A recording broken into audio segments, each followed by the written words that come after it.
ازکی نے بریانی دم پر رکھی ہی تھی کہ ڈور بیل گنگنا اٹھی۔ اس نے آنچ دھیمی کر کے باہر جھانکا۔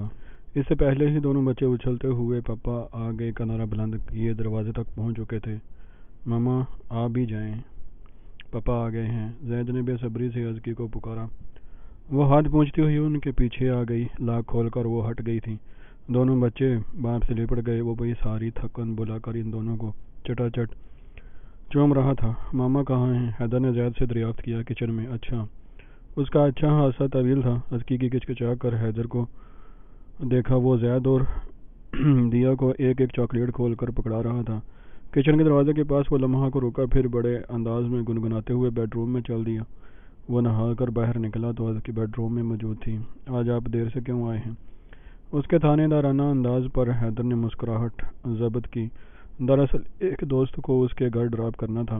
اس کا راستہ چونکہ دوسرا تھا، اسی لیے دیر ہو گئی۔ خلاف توقع حیدر نے ذرا تفصیل سے جواب دیا۔ جن کے راستے مختلف ہوں ان دونوں کو ابتدا میں ہی اللہ حافظ کہہ دینا چاہیے۔ اس سے نہ صرف اپنا وقت بچتا ہے بلکہ طویل سفر کی تھکان بھی نہیں ہوتی۔ کھانا کھلانے کا پروگرام ہے کہ فلسفہ پر ہی رہو گی؟ حیدر مسکرایا۔ کم کم ہی چہرہ مبارک پر مسکراہٹ جلوہ افروز ہوتی تھی۔ ازکی اس کا موڈ بہتر دیکھ کر پلٹ گئی۔ وہ ڈائننگ ٹیبل پر برتن رکھ رہی تھی جب وہ ایک دفعہ پھر بنا ٹھنا سا اس کے قریب چلا آیا۔ کہیں جانا ہے آپ کو؟ ازکی نے اس کی تیاریوں کو دل ہی دل میں سراہا۔ غضب کی ڈریسنگ ہوتی تھی اس کی، بلا کا نفاست پسند تھا۔ ہاں ایسا ہے کہ تم بچوں کو تیار کر دو اور خود بھی ہو جاؤ، میں اتنے میں گاڑی نکالتا ہوں۔ ایک دوست کا نکاح ہے آج، شہنائی ہے۔ مجھے اصل میں یاد ہی نہیں رہا تھا، ابھی ابھی اس کا SMS آیا ہے۔ اب کھڑی میرا منہ کیا دیکھ رہی ہو؟ فٹافٹ تیاری پکڑو۔ ازکی نے کچھ جھنجھلا کر چمچہ ٹیبل پر پٹکا۔ اس کی اسی طرح کی لاپرواہیوں پر اسے جی بھر کے تاؤ آتا تھا۔ یہ کوئی وقت ہے بتانے کا؟ آپ صبح بھی تو ذکر کر سکتے تھے، میں کم از کم بچوں کے کپڑے ہی پریس کر دیتی۔ کہا تو ہے کہ ذہن سے نکل گیا تھا۔ ازکی نے تیزی سے برتن میز پر سے سمیٹے۔ دیا نے چاکلیٹ سے منہ اور دونوں ہاتھ گندے کر لیے تھے۔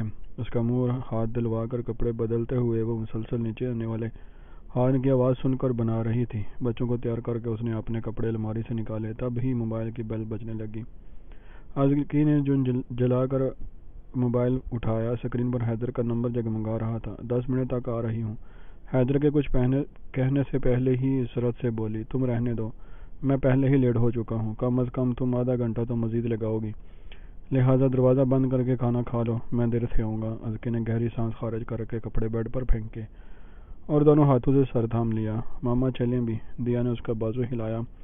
زید منتصر بیٹھا تھا۔ اس نے بکھری ہمتیں سمیٹ کر بچوں کو اٹھایا، بالوں میں برش چلا کر پرس پکڑا اور دروازے لاک کر کے سیڑھیاں اترنے لگی۔ آخر بچوں کو بھی بہلانا تھا۔ حیدر کو اس نے مختصر سی کال کر کے بتا دیا تھا اپنے جانے کے متعلق۔ حیدر رات 12:30 بجے گھر آیا تھا۔ اس کے ساتھ ساحرہ بھی تھی۔ وہ ساحرہ کی ضد پر ہی اسے یہاں لایا تھا۔ فلیٹ کی سجاوٹ اور خوبصورتی کو ساحرہ نے بڑی حسدانہ نظروں سے دیکھا تھا۔ وہ ایک ایک چیز کو نظروں میں تول رہی تھی۔ خصوصاً حیدر کے بیڈ روم میں آ کر اس کا حسد نفرت میں بدلنے لگا۔ من میں لاوا سا پک رہا تھا جو کہ ابلنے کو بے تاب تھا۔ اس نے زہریلی نگاہوں سے دیا اور زید کی انلارج تصویر کو گھورا۔ اس کی آنکھوں سے شعلے لبکنے لگے تھے۔ بیڈ کے عین سامنے والی دیوار پر ازکی کی فل سائز تصویر ٹنگی تھی۔ ہنستی مسکراتی ازکی تفخر سے حیدر کے پہلو میں کھڑی تھی۔ حیدر واش روم میں تھا۔ جب باہر آیا تو اسے بت بنا پا کر قدرے حیران ہوا تھا۔ کیسا لگا تمہیں میرا فلیٹ؟ وہ ہلکے پھلکے انداز میں بولا تھا۔ ساحرہ نے مڑ کر کٹیلی نگاہوں سے اسے دیکھا۔ صرف تمہارا؟ وہ دھیمی آواز میں گرائی۔ حیدر کو اپنے لفظوں کے چناؤ پر پشیمانی ہوئی۔ اس نے ساحرہ کا بدلتا موڈ بھی دیکھ لیا تھا، لہٰذا نرمی سے اسے بیٹھنے کا اشارہ کر کے کچن میں چلا گیا۔ اس دڑبے کا راحت ویلا سے کیا مقابلہ؟ ساحرہ نے دل کو تسلی دی۔ ٹرے میں کافی کے مگ رکھے حیدر کمرے میں آیا تو ساحرہ پہلے جیسی کیفیت میں بیٹھی ہوئی تھی۔ اس کی موجودگی محسوس کر کے سیدھی ہو گئی۔ یہ کافی پیو۔ ساحرہ نے مگ حیدر کے ہاتھ سے لے لیا۔ کافی پیتے ہوئے بھی وہ مسلسل حیدر کی طرف دیکھ رہی تھی۔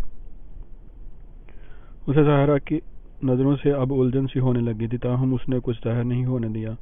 اچھی بنی ہے نا کافی؟ حیدر نے ساحرہ سے تائید چاہی۔ اس نے اس بات میں سر ہلایا۔ جانتے ہو کتنے دنوں بلکہ مہینوں بعد تمہارے ہاتھ کی بنی کافی پی ہے؟ ساحرہ کا لہجہ عجیب سا تھا، یا پھر حیدر کو ہی لگا۔ کئی لمحے وہ کچھ بول نہیں سکا تھا۔ اصل میں مصروفیت ہی اتنی ہے کہ تمہاری مصروفیت کا دائرہ ازکی اور ان دو بچوں تک محدود ہو گیا ہے۔ حیدر، وہ پھنکاری، تمہارے پاس میرے لیے کوئی لمحہ، کوئی وقت نہیں ہے؟ تم ایسا نہیں کہہ سکتی۔ حیدر اس کے لہجہ کی تیزی محسوس کر کے نرمی سے بولا، میں صبح ناشتہ تمہارے ساتھ کرتا ہوں، لنچ بھی راحت ولا میں کرتا ہوں، چاہے کتنی ضروری کام کیوں نہ ہو، چھوڑ چھڑ کر صرف تمہاری خاطر بھاگا آتا ہوں۔ آفس ٹائم کے بعد پہلے تمہارے درشن کرتا ہوں، ادھر تو بعد میں آتا ہوں میں، اور تم جانتی بھی ہو کہ ازکی اور بچے بالکل اکیلے ہوتے ہیں۔ اس کے باوجود میں رات صرف اور صرف تمہارے لیے راحت ولا میں گزارتا ہوں تاکہ تم تنہائی محسوس نہ کرو۔ حیدر نے بے حد رحسانیت سے اسے ٹھنڈا کرنا چاہا تھا۔ ساحرہ کے اندر جوار باٹا اٹھ رہا تھا، یہ خوبصورت فلیٹ اسے کاٹ کھانے کو دوڑ رہا تھا۔ وہ نفرت سے سر جھٹکتے ہوئے بولی، تمہاری محبت نہ جانے کہاں سوئی ہے، تم بدلتے جا رہے ہو حیدر۔ ساحرہ نے مگ ٹیبل پر پٹکا، تھوڑی سی کافی چھلک کر میز کی شفاف سطح پر گر گئی تھی۔ یہ بچے تمہارے لیے اہم ہوتے جا رہے ہیں۔ ساحرہ نے دیا اور زید کی تصویر کی طرف اشارہ کیا، تم مجھے بھول رہے ہو، چند سالوں بعد تمہیں ساحرہ یاد بھی نہیں رہے گی۔ ساحرہ، تم نے بدگمانیوں کی بہت بڑی فصیل کھینچ لی ہے۔ ایسی کوئی بات نہیں، میں کل بھی تمہیں چاہتا تھا، آج بھی تم سے محبت کرتا ہوں۔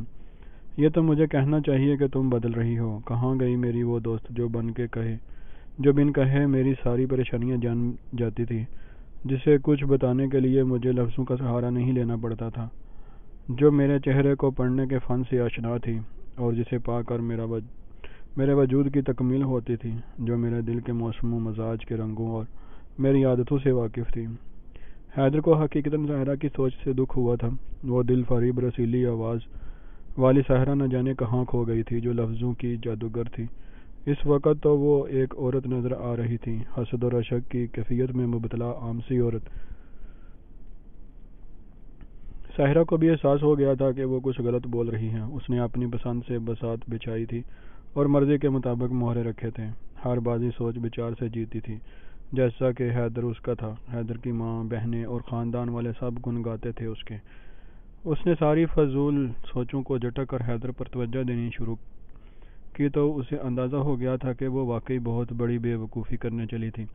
اس سے شکوہ شکایات اور لڑائی جھگڑا کر کے ساحرہ نے بڑی مہارت سے موضوع بدل دیا تھا۔ اب وہ امی کی بیماری اور سمرہ کے سسرال میں ہونے والے تازہ ترین فنکشن کو ڈسکس کر رہی تھی۔ کچھ ہی دیر میں وہ اپنے مقصد میں کامیاب ہو گئی۔ حیدر کا دھیان بٹ گیا تھا۔ آج وہ ازکی کے گھر میں تھی، اس کے بیڈ روم میں۔ ایک دفعہ پھر وہ دانستہ ازکی کو ہرانے والی تھی۔ اس کے چہرے پر ہلکی سی سوچ کی پرچھائیاں تھیں، جبکہ دل قدرے مطمئن ہو کر ٹھہر گیا تھا۔ اس نے بڑے استحقاق سے مگ اٹھا کر کچن میں رکھے۔ کل جب وہ آئے گی اور اسے میرے یہاں آنے کا پتہ چلے گا، پھر کیسی کیفیت ہوگی اس کی۔ پورے گھر کا جائزہ لے کر ساحرہ نے تنفس سے سوچا اور بیڈ روم کا دروازہ کھول کر اندر چلی گئی۔